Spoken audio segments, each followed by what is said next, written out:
Laidą pristato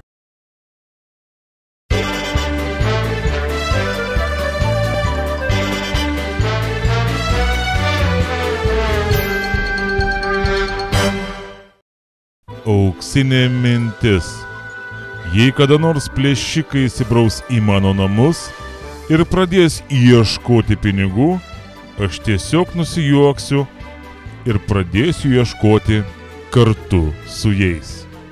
Plačiau miestelio naujienas aptars Palytikių klubas. Labas, kolegė, sakykite, ar jūs rūkote? Ne, mečiau, a ką? Ir seniai metėte?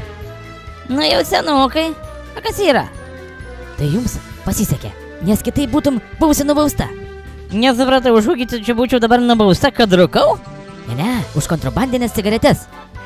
Tai kad aš neužsiminėjau jokią cigarečių kontrabandą. Na tik nereikia, visi čia taip sako. Visai neseniai žurnalistai apžiūrėjo policijos komisariato šiukšliadėžes ir iš jų ištraukė keliasdešimt tuščių kontrabandinių cigarečių pakelių. O žinote, kolegė, ką tai reiškia? Na ir kokį čia kas reiškia? O reiškia, kad būtent tie, kurie turi mus apsaugot nuo kontrabandos, patys rūko kontrabandinės cigaretes. A tai gal čia interesantai mėta pakelius, tie, kurios pagauna policija?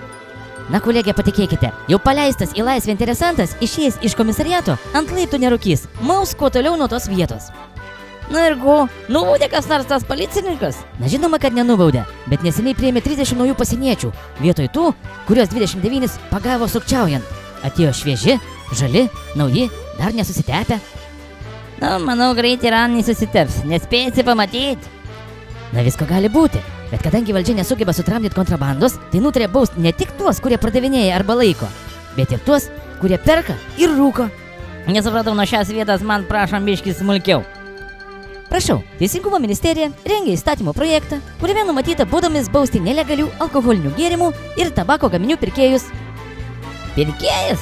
Jokinga, nesugeba sugaudyti pardavėjų, tai jie dar gaudys ir pirkėjus. Matai, visi policininkai kontrabandą rūko, tai kas gali sugauti, tai nebejuokin, gerai? Na, aš nieko nesistengiu prajuokinti, bet Teisingumo ministerija sako, kad kodekso pataisos leistų efektyviau kovoti su skausmingiausia ir labiausiai paplitusia šešėlinės ekonomikos dalimi cigarečių ir alkoholio kontrabanda. Tikiu, kad padėtų, betgi sakau, nebus kam gaudyt, taigi tokia pat, a ką jie pirmiausia ims ir nubaus pačius savi? Na, nemanau. Žinote, kolegė, jūs šį kartą teisi. Čia neišeitis. Šitaip nesustabdysi upės bėgimą. Žinoma, nes taip pagalvok, bauda siekia 20–50 tūkstančių litų. A kontrabanda besiverčiančių tai visai negazdina, nes jų tiesiog nemoka. Savo vardu jie neturi jokią turtą. Jokių legalių pajamų, iš kurių bus galima išieškoti skolų. Todėl jaučiasi taip drąsiai ir nebaudžiami. Taip, kad naudos nebus, nesakykime, gaudyt rūkančius nebus kam.